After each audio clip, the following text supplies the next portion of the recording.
Why do they just go silent? Are they avoiding me? Did I do something wrong? Hold up, brain. Before we spiral, let's reframe this. What if silence during conflict isn't rejection, but a reset? We're diving into trusting the conflict gap. We'll uncover why it's so hard for some of us to handle, why it's actually crucial for healthier resolutions, and how to navigate it mindfully, even if the silence means it's time to let go of that relationship. Let's get into it.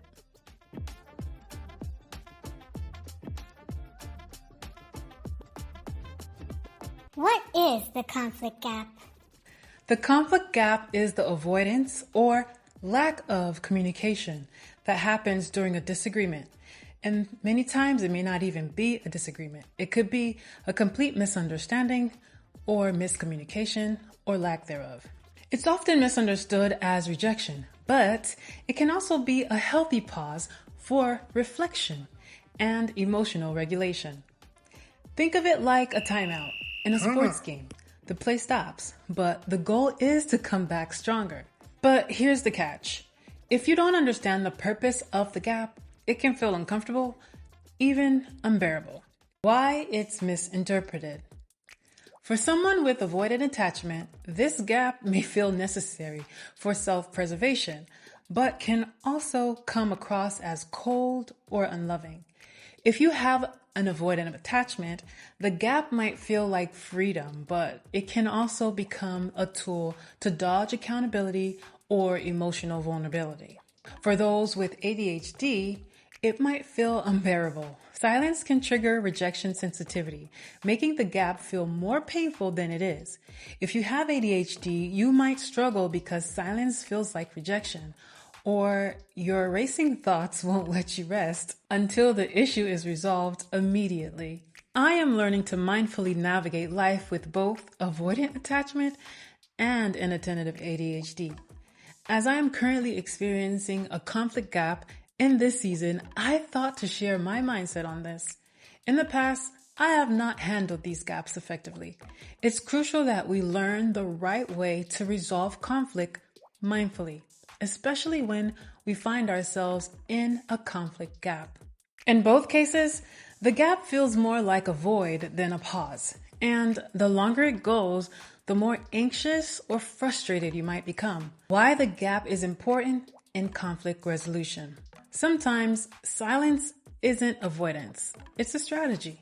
Here's why you should learn to trust the gap. Time to process. Strong emotions can cloud judgment. A pause allows both parties to reflect and to calm down. It helps us process emotions. And Ecclesiastes 3:7 says, "There is a time to be silent and a time to speak." Silence can be part of the healing process. Prevention of harm. Speaking out of anger can escalate conflict very fast. A gap can prevent hurtful words. It prevents impulsive reactions. In Proverbs 15:1, it reminds us, "A gentle answer turns away wrath, but a harsh word stirs up anger." Taking time for a pause allows us to find that gentle answer. Perspective building. It gives each person space to understand their own feelings and the other person's point of view. It creates space for empathy.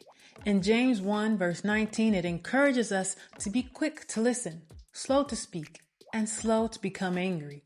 The gap allows you to listen, not just to the other person, but also to yourself. However, for the gap to be healthy, it requires mutual understanding. When both parties agree to pause and return to the issue, it fosters trust. Mindset Minute. Conflict doesn't have to mean confrontation. It's an opportunity to understand, grow, and connect more deeply with others. Trusting the gap requires a mindset shift. Instead of seeing the silence as rejection or defeat, reframe it as a pause for perspective. Ask yourself, how can I better understand this person? Am I communicating my needs clearly without attacking theirs? This subtle shift transforms conflict from a battlefield into a bridge. It's also crucial to recognize patterns in how you approach conflict. Are you the one avoiding, shutting down when things get tough? Guilty. Or are you the one chasing, desperately seeking resolution in the heat of the moment? Neither is inherently wrong, but both can create barriers to healthy communication. Awareness is the first step towards change. If you're the avoider, practice leaning into your discomfort and expressing when you need space rather than withdrawing silently. If you're the pursuer, practice patience. Give the other person time to process. Both approaches require trust. Trust in yourself, trust in the other person, and trust in the relationship. When you trust the gap, you create a safe space where resolution can flourish without the pressure to force it. How to properly return for conflict resolution. Now that we see the value of the gap, how do we navigate it? Communicate the pause. If you need space, say so. For example, I need some time to process. Can we revisit this tomorrow? Set a time frame. Don't let the silence linger indefinitely. Schedule a time to talk and stick to it. Reflect. Don't ruminate. Use this time for healthy reflection. I want you to journal, pray, or meditate. Don't dwell on what the other person might be thinking. Approach with empathy. When you return, listen actively and avoid blame. Say things like, here's what I've been thinking about.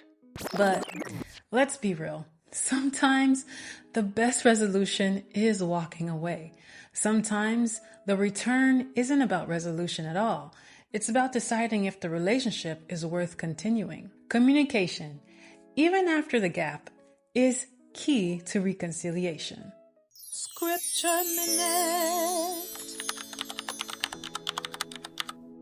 Here's more timeless wisdom on scripture on handling conflict and trusting the silence gap. Colossians 3:13. Bear with each other and forgive one another if any of you has a grievance against someone.